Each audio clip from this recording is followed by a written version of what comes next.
Demi Allah tuh Mang Ai itu. Bukan suara anjing biasa. Kayak serigala tuh Mang Ai. Jadi kayak persis seperti itu Mang Ai.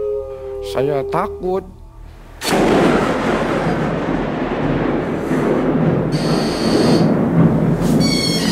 Karena kameranya mati. Pengen lihat kanan kiri gitu, barangkali ada apa. Itu di sebelah pojok Mae, ada tengkorak Mae. Ada tengkorak Mae ke saya tuh begini-begini Mae. Matanya nyala Mae ke saya, ngeliatin ke saya. Kalau ada yang ngasih uang atau pinjaman dari siapapun itu orangnya, Mas Andi ambil. Saya inget aja itu, Mang Ai, inget aja. Saya waktu itu coba ambil 150 kodi Mang Ai. 150 kodi, coba pesin semua tuh. Saya bebesin semua, itu saya dikirim satu call Mang Ai. Satu box itu sama dia. Makin maju Mang Ai. Makin maju Mang Ai. Sampai saya bisa kebeli mobil bak. Carry.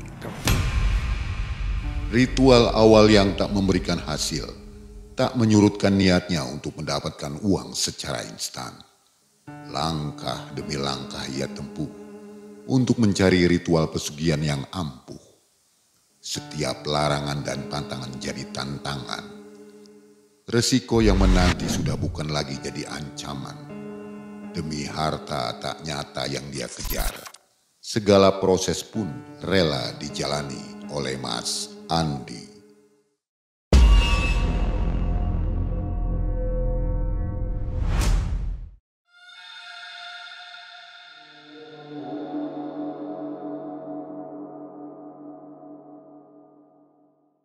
Jadi kayak orang marahin saya Mang Ai, kayak orang marahin saya.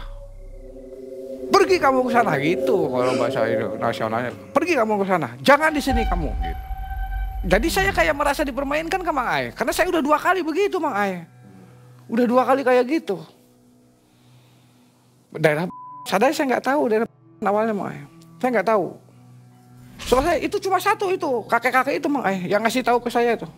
Semalam itu tuh cuma itu yang datang ke saya. Sisanya saya selonjoran kaki Mang Ai, ngelurusin kaki tuh, ngelurusin kaki, saya mijit-mijit begini gitu. Walaupun perasaan saya udah gimana ya, udah mau gimana lagi, saya tuh nggak tahu saya mau ke sana atau enggak gitu loh Mang Ai, karena saya perlu duit lagi gitu Mang Ai, saya tuh. Udah begitu, waktu subuh, nah si juru kunci itu masuk ke saya Mang Ai. Masuk lagi ke saya sebelum matahari terbit tuh. Dah sini. Cerita lagi Pak. Saya disuruh cerita nih sama si juru kunci ini nih. Apa ya? Kamu nemuin apa? Mas Andi. Sok cerita. Saya cerita ke Wak Kunci. Saya gagal lagi di sini. Saya dua kali gagal lagi. Tapi saya ketemu dengan kakek. Oh si Buyut kata dia tuh. Oh, si Buyut. Ngomong naon. Ngomong apa ya. Saya disuruh daerah cuma saya nggak tahu daerah di mana. Wah berarti benar. Gus, sediain aja uangnya. Udah pasti bener, berhasil di sana, pasti berhasil itu. Berhasil makanya saya udah 2 kali gagal makanya. Uang saya dari mana? Yang ketiga kali ini.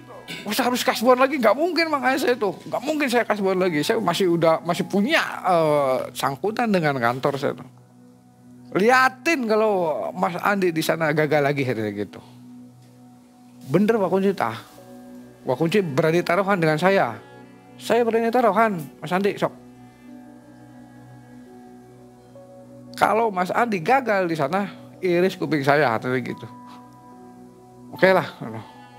Baik Wak Kunci. Nanti akan saya usahakan. Cuma saya nggak tahu daerahnya di mana. Desanya aja saya belum tahu. Kalau Mandi Rancan oke, Majalengka saya tahu. Tapi saya belum pernah ke daerah di sana. Udah begitu saya pulang. Mang Ai, saya pulang ke rumah. Saya berpikir lagi di situ Mang Ai. Gimana caranya nih? Coba saya nanti mau ngobrol sama Yuni gitu loh. Ngobrol sama Yuni. Saya mau pinjem dulu lah untuk sementara dana talangan, barangkali Yuni punya punya simpanan tuh Mang Ai. Udah gitu saya kerja dulu tuh Mang Ai, sambil nunggu cari-cari selah pinjaman ke orang gitulah, jangan sampai ke Yuni karena saya nggak enak lah, malu gitu. Malu saya pinjam ke Yuni tuh. Walaupun Yuni masih kerja itu Bang Ai, masih kerja itu, posisi 2 bulan 3 bulan dia masih kerja itu. Masih kerja. Tahu bahwa itu ambil sama saya, tahu. Udah tahu semua. Saya sudah buntu lagi Bang Ai, saya sudah merawut lagi pemikiran saya untuk lari ke sana karena biaya saya sudah dari mana lagi. Saya coba beranikan diri itu Bang Ai, setelah 1 minggu dari ini, saya beranikan diri ngomong ke Yuni. Yun, kata saya tuh, SMS tuh, Yun ada di mana? Ada di rumah Mas, lagi istirahat. Oke, nanti Mas lagi piket malam nih. Oh besok berangkat enggak? Ya kalau Mas mau ke rumah ya Yuni nggak berangkat, kayak gitu. Ya udah Yun, kalau bisa jangan berangkat lah, ada yang mau disampaikan. Ya udah Mas, ditunggu di rumah. Saya piket malam, keluar pagi jam 7 plus saya langsung ke rumahnya Yuni, ke rumahnya Yuni. Awalnya saya nggak berani Mang Ai, nggak enak lah, saya awalnya nggak enak. Minta atau pinjem gitu untuk sanggup ke sana tuh Mang Ai. Untuk sanggup ke sana nih Mang Ai. Yun, kata saya butuh sedikit uang, barangkali Yuni punya pegangan, Mas pinjam dulu lah. Mau kemana? Ada perlu. Berapa? Ya 50 aja, kata saya tuh Mang Ai, 50 aja. Oh kalau 50 sih Yuni ada. Gitu. Oh ya udah. 50.000 Mang Ai, saya tuh modal 50.000 nih. Saya belum tahu posisi letaknya ada di mana, saya belum tahu. Cuma saya bawa uang 50.000 pada waktu itu. Udah begitu, saya bawa 50.000, saya muter lagi otak nih. Siapa nih teman saya yang tahu daerah sana Mang Ai? Saya ingat Mang Ai, ada teman saya Mang Ai. Namanya sebut aja, Rasita namanya. Bro, ada di mana? Kemana aja lu kok dia segitu, gak nongol-nongol itu, gak ketemu-temu. Ada. Mang Ras ada di mana? Ada di rumah. Di Sumber tah? Iya di Sumber. Ya udah saya ke Sumber lah. Saya ikut main. Saya ada inilah mau main silaturahmi kata saya. Ya udah saya tunggu. Saya main nih Mang Ai ke rumah Mang Rasita nih. Ada apa? Kok tumben-tumbenan datang ke sini? Ini Mang Ras, saya dengar tuh dulu Mang Ras pernah cerita pernah ke Mang Ras, emang apal tah? Mang Rasita apal tah daerah sana? Kalau apal tolong saya mau ada cerita nih ke Mang Ras. Saya ceritakan semua Mang Ai, maksud dan tujuan saya. Dari mulai yang pertama, yang kedua, saya ceritakan semua ke Mang Ras ini. Sampai dia geleng-geleng kepala Mang Ai ke saya tuh Mang Ai. Gila katanya Mas Andi itu ya. Sampai mau 3 kali begini. Ya mbok barangkali 2 kali itu sudah Mas Andi itu udah nggak boleh barangkali nih. Udah ngapain dia ke sana? Ini mau sampai 3 kali Mang Ai saya tuh. Iya kata saya tuh, Mang Ras, saya sudah pusing sekali. Saya ceritakan masalah calon istri saya lagi dalam keadaan ngisi. Saya ceritakan semua ke Mang Ras ini, saya ceritakan semua. Ya sudah nanti kalau begitu nunggu waktu biar waktunya tenang katanya gitu. Oke Mang Ras, kalau Mang Rasita siap, tinggal telepon saya aja.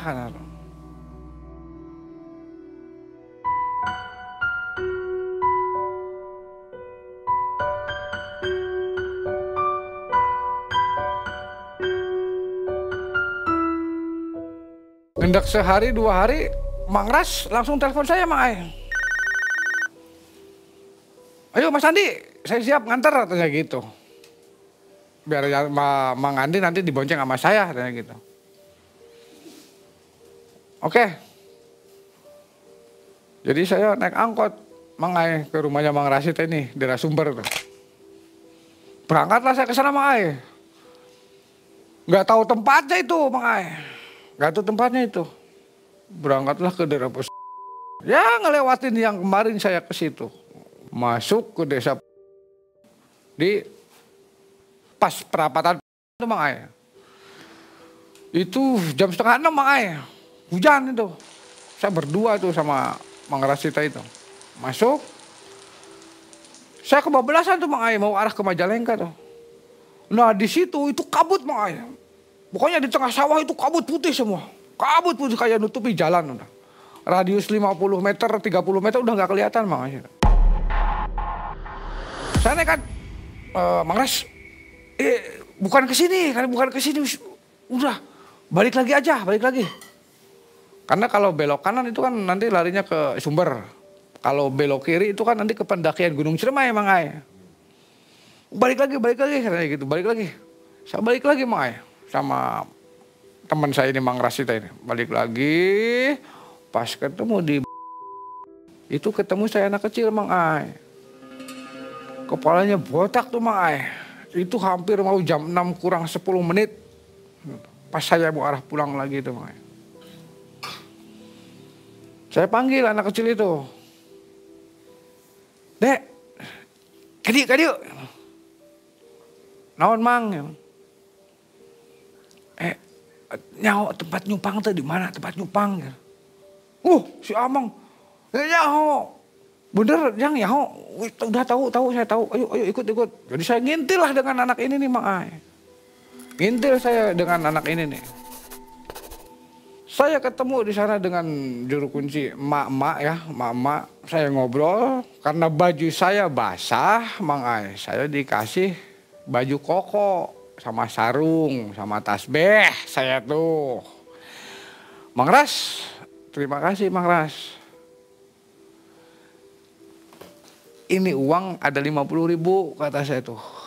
Ini buat pokoknya sini saya minta 15.000 buat pegangan saya. Yang 35-nya buat Mang Ras. Nuhun ya, hitung-hitung ojek saya teh. Duh kan saya sing berhasil, Mang Ras. Ya udah, semoga berhasil.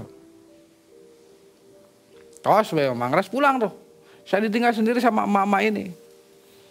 Cerita saya ke emak-emak ini nih, Mang Ai, ke emak-emak juru kunci ini nih. Ceritakan dari sejak yang pertama dengan yang kedua, saya ceritakan lagi semua. Kakek-kakek inilah yang saya nunjukin disuruh ke daerah sini, kata saya itu, Mak. Saya disuruh ke daerah sini. Nama Ujang siapa? Andi, kata saya tahu. Ya udah Mas Andi, yuk ikut dengan saya. Jalan saya dengan mama ini. Tapi nemuin seseorang, Mang Ai. Nemuin seseorang. Itu Bu Haji. Saya ketemu dengan Bu Haji lah. Gitu. Rumahnya tingkat, depannya ada kolam ikan emas gede. Hadapnya ke timur, rumahnya tingkat bagus. Saya ketemu dengan Ibu Haji itu. Nah si emak ini nyerahkan saya, nih Mas Andi dari Cirebon mau begini. Oh ya udah, saya ngobrol dengan Pak Haji. Karena waktu sudah mau ya jam 6 lewat tuh, Mang Ai. Ya udah dianterin aja kata Mang Haji tuh ke atas. Saya diantar sama emak ini sambil bawa menyan, Mang Ai. Sama emak ini saya naik ke atas, Mang Ai. Ke bukit tuh, Mang Ai. Bukit. Itu kanan kiri kuburan semua, Mang Ai. Kuburan semua. Kuburan warga kampung lah itu. Kuburan semua naik. Buka kunci si Ma ini. Mas Andi di sini. Ini kuburan Eyang.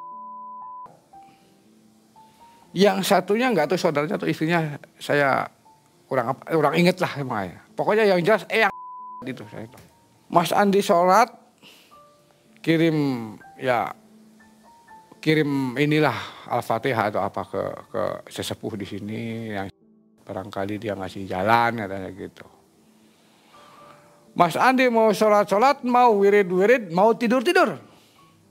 Katanya, oke mak. Tapi apapun yang terjadi di sini Mas Andi jangan lari. Ya udah mak, gembok aja dari luar. Kata saya, gembok aja dari luar. Oke, gemboklah sama emak ini. Nanti jam 9 atau jam 10 kamu bakar menyan. Oke mak. Maghrib, saya sholat, sholat maghrib. Isya, saya sholat isya. Karena apa? Jam segitu masih kedengaran suara klakson mobil, suara motor, adzan dari musola bawah itu kan itu sama udara ya, angin sama angin ke atas. Saya kan ada di atas makanya, di gubuk. Kuburannya di depan ada 2, si di kotak, saya sendiri di sini makanya. Saya cuma 1 malam di situ makanya. Cuma 1 malam di situ. Saya bakar menyan, saya wirid, subhanallah, Allahu la ilaha illallah, Allahu akbar. Terus makanya saya wirid. Karena kata beliau mau sholat, mau wirid, mau tidur. Kalau tidur jelas saya nggak bisa makanya. Nggak bisa saya tidur. Nggak bisa aja posisi seperti itu. Nah jam 10 lampu minyak tanah nih makanya, itu harus mati. Lampu minyak tanah tuh, saya matiin. Jam 10 tuh, dah. Itu suasana mulai makanya. Karena saya ingat si omongan Mak Kunci ini, apapun yang terjadi kamu jangan lari. Nah gitu. Jam 10 ke sana setelah saya matiin lampu ini, udah mulai enggak ini makanya. Suasana sudah mulai tidak bersahabat lah. Suasana ini sudah mulai tidak bersahabat. Saya udah merasa udah enggak enak. Enggak nyaman, udah enggak nyaman. Itu suara anjing tuh makanya, bukan suara anjing biasa itu makanya. Demi Allah tuh mak itu. Bukan suara anjing biasa. Kayak serigala tuh mak. Jadi kayak persis seperti itu mak. Kayak bukan anjing biasa. Dari situ saya mulai Allahu Akbar. Udah mulai saya tuh mak. Saya bawa tasbih itu, dikasih tasbih sama Mak Kunci ini. Dikasih tasbih. Subhanallah. Bunyi makanya dari belakang nih mak. Perasaan saya dari belakang, karena gelap makanya. Ini terlalu besar ruangan di sini, ini kecil makanya, kecil. Lotak. Kirain saya apa gitu makanya. Kirain saya apalah kena angin gitu ya, kayu kan bisa gitu, bisa bunyi gitu. Lotak. Saya mepet makanya duduknya, saya geser. Pengen lihat kanan kiri gitu, barangkali ada apa. Itu di sebelah pojok Mai, ada tengkorak Mai. Ada tengkorak Mai ke saya tuh begini Mai. Matanya nyala Mai ke saya, ngeliatin ke saya. Itu pas di kepala kuburan yang itu Mai. Pas di kepalanya Mai. Pokoknya di posisi itu yang kelihatan hanya menyan, asap menyan sama kelambu kuburan itu Mai. Kan dikelambuin putih itu Mai. Saya ngeliat, ya Allah, apa ini halusinasi saya, kata saya itu, apa ini bener-bener, tapi iya Mak, saya perhatiin iya Mak. Terus bau amis Mak, kayak di sini kayak ada dagingnya Mak, kayak daging yang tersisa tuh Mak. Di tulangnya itu tuh, kayak daging tersisa. Merah lah saya kelihatan, merah karena jaraknya deket Mak. Sekian detik Mak. Setelah itu lepas, barulah Mak. Ada pocongan nongol di depan saya Mak. Sampai tasbih saya yang saya pakai nih hilang Mak. Jadi apa? Karena kaget saya mungkin. Saya kaget, tasbih yang saya pakai ini lepas Mak.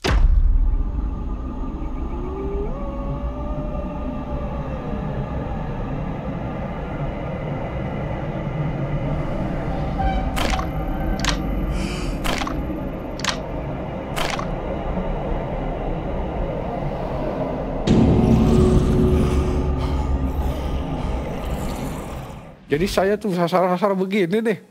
Kan tackle ya, ubin zaman dulu. Saya sasar-sasar begini, saya ketemu akhirnya Mang Ai. Saya takut.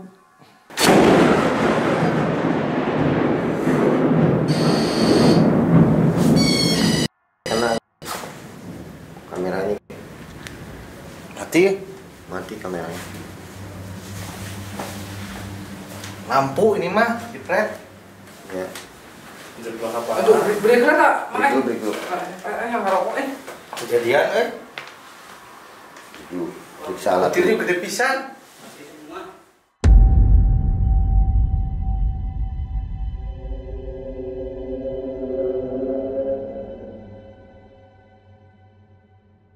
Ah, udah begitu Mang Ai, saya kehilangan tasbih nih. Saya ngeraba-raba tasbih Mang Ai. Mana tasbih saya? Mana tasbih saya tuh? Saya cari-cari tuh sampai saya minggir-minggir karena itu tackle, posisinya tackle. Dingin saya Mang Ai, raba-raba. Ketemulah nih tasbih nih. Saya lanjut lagi wirid Mang Ai. Allahu Akbar, Allahu Akbar, Allahu Akbar. Sambil ngeliat tuh pocongan tuh Mang Ai. Nah pocongan ini kayak mau nyium saya Mang Ai. Kayak mau nyium saya gini. Gini Mang Ai. Kayaknya mau nyium saya. Ada baunya nggak? Bau amis Mang Ai.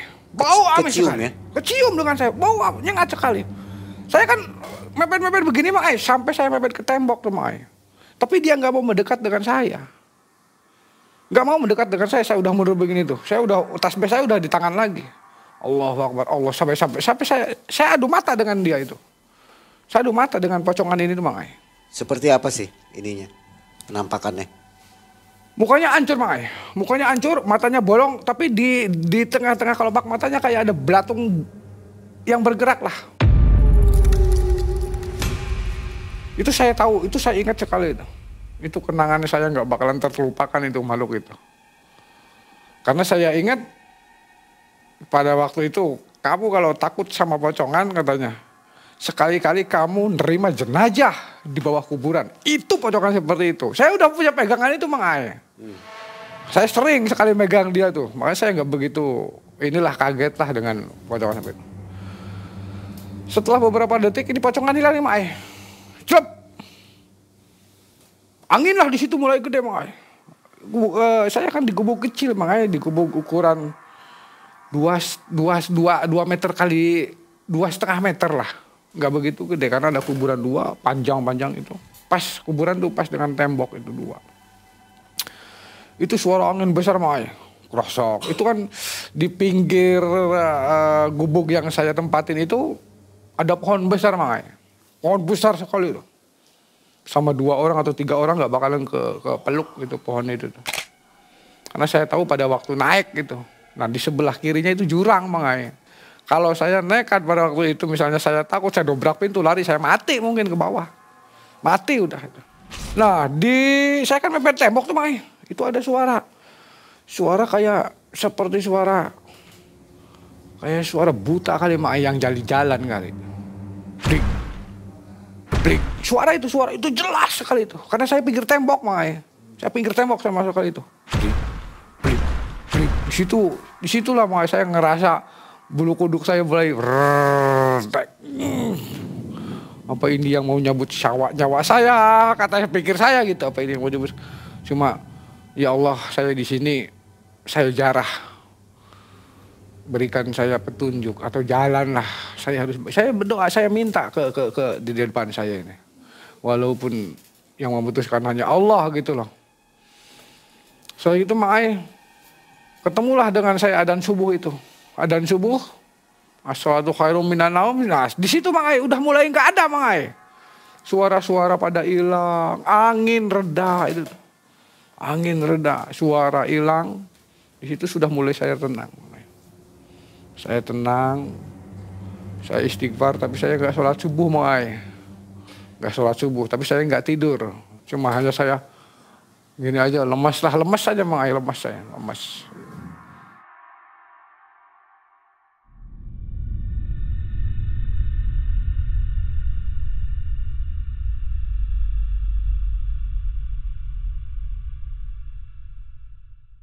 Seperti yang sudah di tempat 1 dan tempat 2, sebelum matahari terbit, nenek udah mulai jemput saya, mak itu. Assalamualaikum. Yang Andi. Ya mak. Buka. Kumaha. Alhamdulillah mak. Aya naon? Aya naon. Allah. Guys, itu tuh je ingon-ingonannya Mahaji katanya gitu. Ingon-ingonnya Mahaji enggak bakalan apa-apa. Yuk turun saya Mang Ai, turun saya dari bukit itu tuh, turun bukit langsung ke Mahaji yang kemarin sore saya temuin. Itu jam 6:30. Gimana Mas Andi? Nemu apa di sana? Nemuin apa? Ya saya ceritakan semua. Dari mulai saya nemu pocongan, saya ngelihat tengkorak, saya angin ribut kayak buta gitu. Saya cerita semua ke Mahaji ini. Ya sudah deh, nggak apa-apa itu ingun-inguan Mahaji, nggak apa-apa. Sekarang Mas Andi mau kemana? Saya mau pulang Mahaji. Saya minta doa restunya. Saya harus bagaimana ini? Oke. Mas Andi pulang. Kalau ada yang ngasih uang atau pinjaman dari siapapun itu orangnya, Mas Andi ambil. Saya ingat aja itu, makanya ingat aja. Iya mak, punten mak. Saya bawa uang 15.000. Kata saya nih, terus aja mak. Saya punya uang 15.000, Miyaji. Ya udah nggak apa-apa, ini buat syarat aja katanya gitu. Tapi saya pulang nggak punya ongkos, Maji. Saya harus gimana? Maji diem tuh, Maji tuh. Maji tuh diem. Ya udah, nggak apa-apa. Mas Andi pulang aja. Mas Andi nggak bakalan ditarik ongkos. Kata dia bilang begitu. Cuma saya takut, Mas Mai. Yang namanya diangkot gitu loh. Berapa kali naik? Saya 3 kali naik tuh. Masa saya harus nggak bayar itu? Nggak mungkin dong itu. Nggak percaya saya. Nggak bakal ditarik ongkosnya. Mas Andi pulang aja. Ya udah, saya cium tangan beliau. Terus saya diusap-usap dirinya. Terus dia ngasih menyan segini Mang Ai. Kasih menyan segini, tulisannya Arab. Mas Andi pulang, nanti di rumah sholat. Kirim sholawat sama yang dekat dirinya selama 7 hari 7 malam ya, setiap hari setiap maghrib ya udah mak. Saya ingat aja itu Mang Ai. Oh saya ingat itu sampai saya naik angkot dari situ sampai ke itu Mang Ai kenek nih yang narik ongkos itu saya dilewat Mang Ai. Kayak sini tengah ini ada orang ini yang diambil, sini mbak, gitu loh. Itu saya dilewat. Ya Allah, tapi saya diam aja. Ya Allah, apa benar nih kata Mahaji ini ya?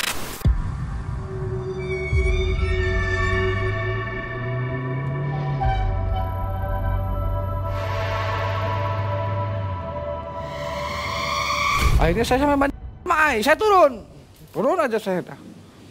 Naik jurusan Sumber lagi. Itu kejadiannya sama seperti itu Mang Ai. Sampai ke rumah saya sama. 3 kali naik mobil tuh Mang Ai. Saya dilewat terus pada waktu dia ngambil ongkos. Mungkin sekarang sekali 12.000 atau 15.000 kali 1 kali angkot tuh. Pulang, saya sampai rumah. Saya ditanya sama kakak saya. Dari mana? Wis main. Ada temen yang ada punya hajat, jadi saya kebantuin di sana. Udah situ saya besok pagi berangkat kerja lagi Mai. Saya dinas seperti biasa. Yuni tetap nyariin saya. Kemana aja nggak ada kontak-kontaknya, kayak gitu. Ya adalah. Gimana kamu? Ya ini begini Mas. Udah mulai membesar katanya gitu. Udah sabar dulu, sabar. Saya nggak bakalan lari, Yun. Tenang, sabar. Kamu berdoa lah. Dari situ malam pertama saya bakar Pak si menyan itu. Saya kasih sholawat pada Rasulullah, saya kasih doa sama yang. Setelah saya dari sana 3 hari atau 4 hari, saya mau ziarah Mang Ai ke ibu saya di Kuningan. Saya naik elep. Dari situ saya naik jurusan kota saya turun di terminal, saya naik elep.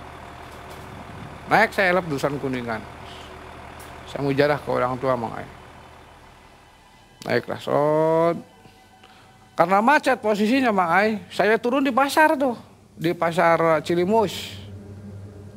Turun saya di pasar Cilimus, saya jalan kaki tuh Mang Ai. Sambil pikiran saya semrawut lah, karena belum dapat yang saya inginkan gitu Mang Ai. Saya masih kusut, saya masih bingung, mangmung lah kayak orang mangmung gitu, kayak orang mangmung. Saya masuk ke pasar, pas pedagang satu yang kedua, saya nyenggol sendal tuh Mang Ai. Sendal yang biasa kayak ada di pasar-pasar lemprakan tuh seperti itu. Yang digantung-gantungin gitu loh Mang Ai. Saya nyenggol sendal karena saya mangmu ya, saya nubruk sendal gitu loh. Si sendal ini broyok Mang Ai. Di tengah jalan nih Mang Ai.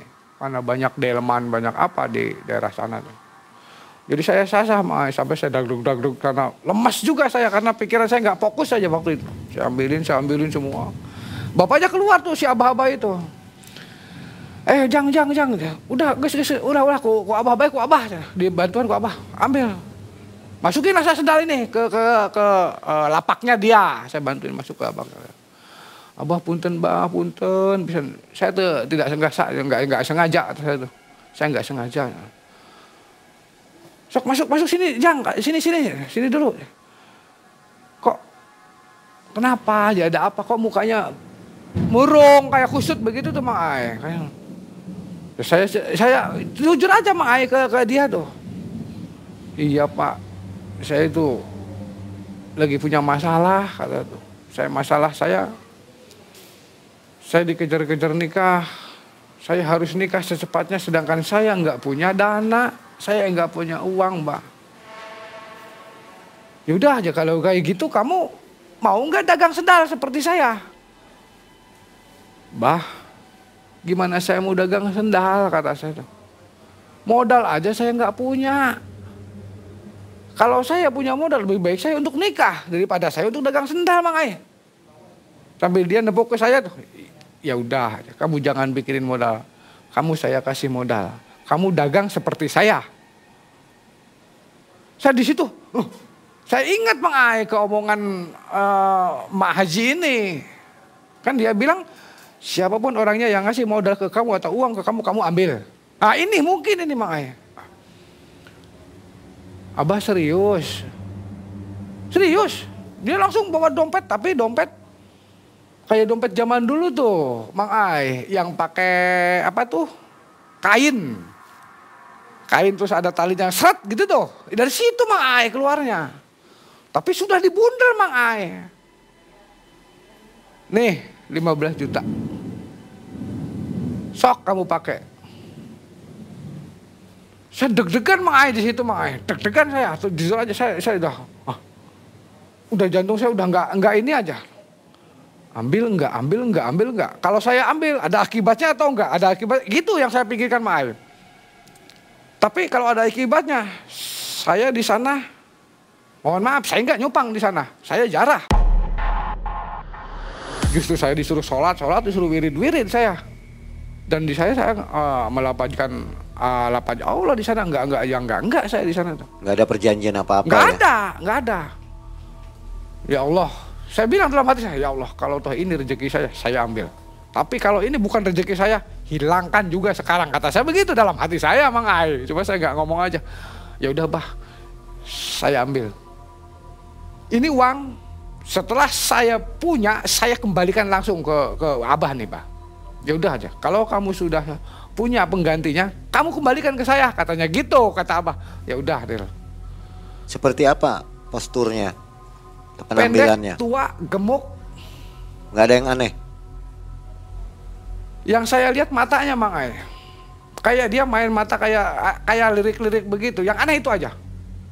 Pakaian seperti biasa, orang normal seperti biasa. Umuran berapa kira-kira? Golongan 67 kali ya. Udah sepuh sekali itu. Cuma masih tenaganya Gagah, ya? masih oke, iya. Saya juga nggak habis pikir, ini orang nggak kenal saya. Itu loh, kok mau masih minjam ke saya? Itu yang saya nggak habis pikir. Cuma saya percaya sama Mimi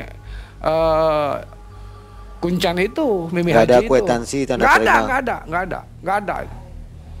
Kamu bawa uang ini, setelah kamu punya, kamu balikin ke saya. Dan saya nggak nanya kembalinya kemana gitu loh, atau ke rumahnya. Saya nggak nanya, dan dia pun nggak nanya ke saya, Mang Ai.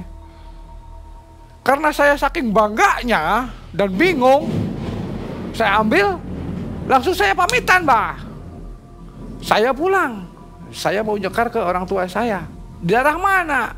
Daerah Timbang Cilimus. Oh, kamu sudah nggak ada ini? Nggak ada. Ya udah. Kamu semoga sukses, sambil tepuk 3 kali ke saya. Dah sana. Oke, Pak. Saya pergi, Mang Ai, ke kuburan almarhumah nih. Pergi nyekar. Selesai, saya balik lagi ke Cirebon. Oh, pakai helm lagi. Kan saya nggak pakai motor. Pakai helm saya, pakai umum lagi. Setelah nyampe rumah nih, Mang Ai. Nah, di situ saya ngomong ke ini, Yon. Alhamdulillah nih, Mas punya rezeki, ada gitu. Cepet banget kata Yuni tuh. Dapat itu uangnya dari mana, Mas? Udah ada rezeki, ada yang minjemin, tapi suatu saat harus dibalikin. Ya udah. Ayo siap. Mana Bapak? Saya langsung mau langsung karena saking semangatnya tuh Mang Ai. Pak, alhamdulillah saya punya rezeki nih. Kapan Bapak punya tanggal dan harinya terserah Bapak. Saya punya uang cuma 5 juta. Ya udah cukup. Udah kesinin aja 2 juta. 3 jutanya pegang sama Mas Andi. Saya kan senang ngomong Ai. Alhamdulillah, ya udahlah yang penting sama. Gimana Jun? Jun, kamu pegang dulu nih uang. Yang sisanya 13 jutanya kata saya tuh. Yang 2 jutanya tadi udah dikasihin ke Mama. Ya udah. Ceritanya saya nikah Mang Ai. Jadilah saya nikah. Itu di posisi mau 4 bulan lebih Mang Ai. Nggak rame-rame? Enggak rame-rame. 4 bulan lebih tuh Mang Ai. Nikah saya dengan Yuni ini nih. Sudah begitu, saya nikah, padu hajat walimahannya aja, saya resmi itu nikah tuh. Dan Yuni pun berhenti kerja. Saya suruh berhenti kerja. Udah kamu diam dulu mah. Biar Mas aja yang kerja, itu biarin aja. Nah, kamu daripada diam Yon, nanti kita usaha apa katanya Mas? Usaha sendal. Sendal dari mana? Dari Tasik. Saya punya teman kan Pak, orang Tasik di pabrik itu. Saya koordinasi dengan anak-anak Tasik sana. Oh ada. Saya coba belanja. Setelah panggilannya Ridwan aja. Wan, kamu di Tasik dekat dengan ini enggak? Kata saya tuh dekat dengan yang bikin sendal begitu. Oh ya itu banyak jadi saudara-saudara saya. Wah ya wis kebenaran Pak itu saya ambil. Mas Ridwan, berapa kode? Gitu. Saya waktu itu coba ambil 150 kode Mang Ai. 150 kode. Coba bebesin semua tuh. Saya bebesin semua. Itu saya dikirim 1 call Mang Ai. 1 box itu sama dia. Tapi saya uang kurang. Ya udah katanya gampang nanti berputar aja, mainkan aja. Karena itu dia punya saham juga Mang Ai di sananya. Dia gajian, dia beli belanja bahan-bahannya gitu. Karena yang kerja saudara-saudaranya dia juga Mang Ai. Saya merasa terbantu dari situ tuh. Nah, saya jalan di Cirebon ini Mang Ai. Saya lari ke Tegal Gubuk. Saya lari ke Jaga Satru. Saya kalau minggu saya ngelemprak Mang Ai. Saya ngelemprak di pinggir jalan tempat-tempat ramai. Disitulah Mang Ai. Buka lapak gitu ya? Buka lapak saya. Kalau hari libur nih dengan istri aja udah berdua. Jalan terus maju Mang Ai. Sebulan, 2 bulan, setengah tahun makin maju Mang Ai. Makin maju Mang Ai. Sampai saya bisa kebeli mobil bak carry tuh. Bakeri Mang Ai dulu saya. Beli baru ya? Enggak, second saya, beli second ya. Setelah gitu naik saya bisa punya rumah Mang Ai, walaupun gubuk gitu saya punya. Udah misah saya tuh Mang Ai dari mertua saya udah misah sendiri. Anak sudah lahir? Udah, saya udah lahir itu.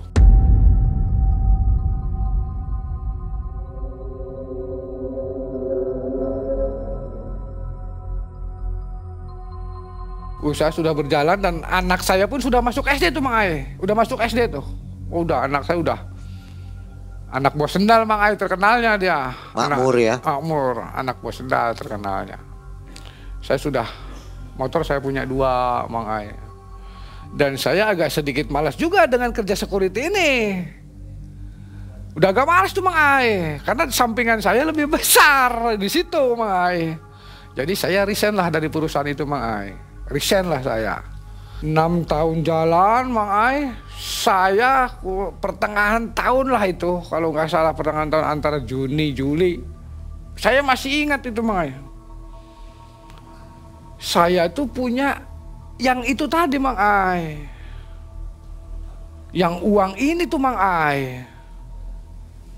Saya coba Mang Ai ke sana, tapi saya sendiri ke pasar Cilimus ini. Nyari saya orang itu tuh yang ngasih modal pertama ke saya tuh Mang Ai. Si Abah itu ya? Si Abah itu tuh. Masuk saya ke pasar Cilimus sampai saya ngublek ke pasar. Yang saya anehnya sekarang begini Mang Ai. Mang Ai dikasih uang sama orang otomatis kenalan dulu kan. Nama siapa, orang mana ya. Itu saya kan enggak Mang Ai pada waktu itu.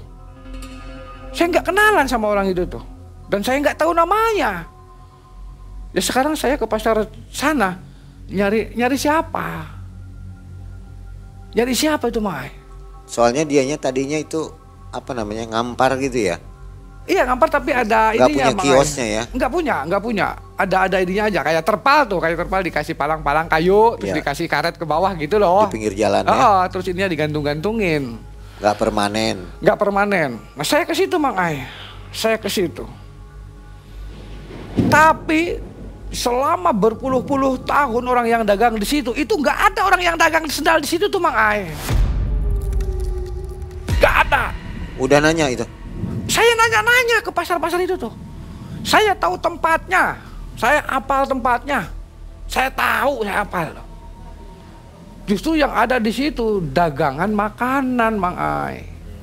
Kayak seperti kupat tahu, bakso, kayak gitu di situ barisan situ tuh Mang Ai. Apa mungkin karena sudah lama 6 tahunan ya? Saya tanya kayak nggak ada Mang Ai. Dari awal nggak ada orang yang dagang sendal di situ nggak ada, kecuali di kios lantai 2. Nggak ada yang dagang sendal di situ nggak ada. Bahkan yang punya ruko di situ lebih dari 6 tahun nggak ada Mang Ai.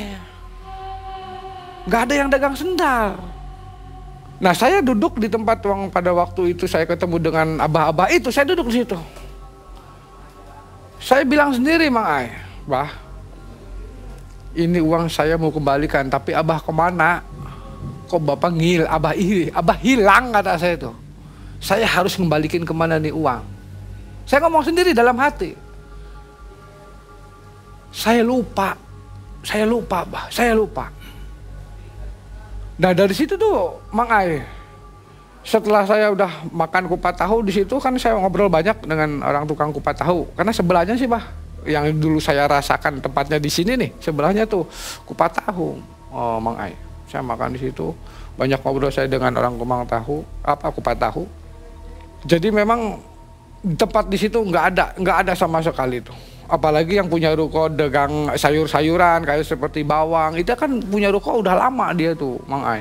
Dia jadi tahu lah depannya itu kosong dong, nggak tahu. Jadi udah saya memutuskan untuk balik lagi. Di situ saya mulai ngelamun tuh Mang Ai. Saya mulai ngelamun dan di situ mulai merasa ketidaknyamanan hati udah mulai timbul tuh Mang Ai. Baru kerasa di situ kayak apes Mang Ai. Hidup kayak apes. Padahal saya semua ada Mang Ai. Kayak ketipu orang. Ada yang 25 juta Mang Ai. Cuma saya nggak mikirin Mang Ai, nggak mikirin karena Modal saya dulu, ingatnya saya 15 juta itu aja Mang Ai. Terus anak sakit, sedikit berobat terus jalan. Motor satu hilang Mang Ai. Saya nggak pernah nyicil dulu beli motor. Sampai saya sering lari ke perjudian tuh Mang Ai. Sama main judi lah saya. Main judi. Karaoke saya juga masih jalan. Jadi bukan saya yang dibosin orang, sekarang saya yang ngebosin orang tuh Mang Ai. Dari situ saya mulai nyusut harta saya. Karena saya berpikir dulu misi saya nikahin istri saya. Misi saya itu, Mang Ai, misi saya. Jadi walaupun uang saya habis, tapi rugi saya nggak banyak gitu Mang Ai. Saya sering main banyak perempuan, sering main judi, pulang pagi Mang Ai. Udah biasalah pulang jam 4 gitu udah terbiasa itu Mang Ai. Suatu ketika ada teman saya Mang Ai. Itu orang Majalengka. Itu teman dekat saya. Yang satunya orang Sumedang. Orang Sumedang. Itu saya kayak dihipnotis sama mereka itu Mang Ai. Saya tahu orang itu. Dulu bekas satu pabrik Mang Ai. Ketemulah. Yang dari Sumedang itu dia minjem ke saya Mang Ai. 30 juta buat modal muter uang lah gitulah. Saya kasih modal tuh dia Mang Ai. Cuma saya potong atas sama saya Mang Ai. Saya 10%, ke dianya 10% tuh Mang Ai. Keuntungannya tuh. Jadi dia 10, saya 10%. Itu potong atas Mang Ai. Sampai sekarang uangnya nggak kembali itu. Jalan terus. Saya sampai kejar ke rumahnya itu Mang Ai. Aduh. Saya nggak tahu rumahnya jadi tahu rumahnya. Di Sumedangnya itu Mang Ai. Saya sampai kejar ke sana. Jadi saya pulang, lagi Mang Ai. Hidup saya jadi justru lebih hancur daripada yang dulu saya tuh Mang Ai. Kerja saya enggak, uang harta saya habis tuh Mang Ai. Situ, saya baru berpikir Mang Ai, Jadi lebih baik hidup apa adanya Mang Ai. Hidup apa adanya, berjalan dengan apa adanya, gak usah neko-neko. Bener Mang Ai. Itu berbalik Mang Ai.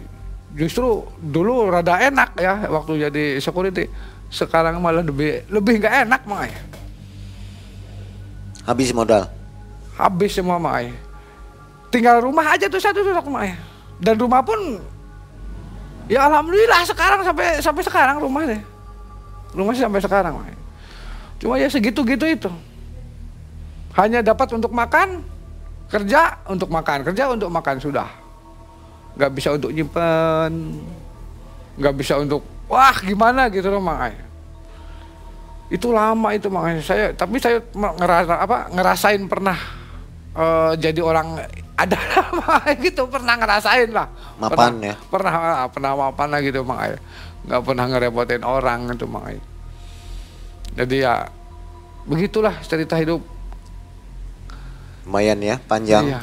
Berkali-kali 3 kali Mang Ai. Tapi memang Mang Ai, yang namanya orang nyupang itu nggak mudah Mang Ai. Nggak mudah. Kalau bukan badannya nggak bakalan jadi Mang Ai. Tetap harus rezeki dan jodoh ya. Iya. Hanya yang di atas, bener yang di atas harus kita cari itu. Nggak usah yang neko-neko Mang Ai. Di sini kesalahannya karena nggak menepati janji bayar utang ya. Saya feeling dari situ Mang Ai. Kesalahannya di situ. Iya. Tapi kan dia nggak minta estimasi waktunya. Ya.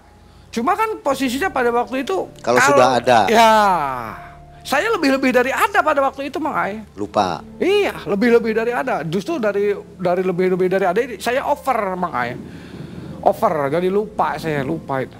Coba kalau pada waktu itu misalnya baru setengah tahun lah taruh, udah dapet, ayo balikin. Mungkin sampai sekarang Mang Ai. Ya. Apa mungkin istri ngambek juga ya? Sering keluar malam kan? Kalau istri sih yang penting setoran rumah Mang Ai. Nggak ngambek nggak? Enggak, yang penting istri sih satu, setoran rumah jalan, Yang kedua, jangan main perempuan. Kalau main judi kayak gitu, mungkin lah gitu kelihatannya itu Mang Masih Ai. termaafkan gitu. Iya. Oke. Itu akhir kisahnya ya. Akhir kisahnya begitu Mang Ai. Dan Cerita terus saya. sampai sekarang ekonomi gimana? Masih mending Mang Ai, alhamdulillah sekarang walaupun saya kerja serabutan halal Mang Ai. Apa ada pengaruh karena pesugihan dulu? Nggak ada Mang. Ada efek nggak? Nggak ada. Sekarang nggak ada. Justru saya sekarang alhamdulillah walaupun saya sholatnya belang bentong masih ingat sama yang di atas Mang Ai. Ya. Imannya Itu aja. masih ada ya. Iya, alhamdulillah Mang Ai. Saya nggak lari ke kiri untungnya. Kalau Oke. lari ke kiri habis mungkin. Sobat, banyak pesan yang bisa kita ambil dari kisah ini ya. Dari mulai pacaran tadi, hati-hati pacaran, akhirnya panik, akhirnya ke jalan yang gelap. Jangan dicontoh nih ya. Tapi kayaknya boleh dicontoh. Jadi kayaknya jadi pengusahanya boleh dicontoh. Terima kasih Mas Andi. Sehat selalu, mudah-mudahan makmur kembali ya. Siap, sama-sama Mang Ai, sama-sama. Dan Sobat Malam Mencekam, demikian akhir kisah dari Mas Andi. Kita akan jumpa di video selanjutnya. Assalamualaikum warahmatullahi wabarakatuh.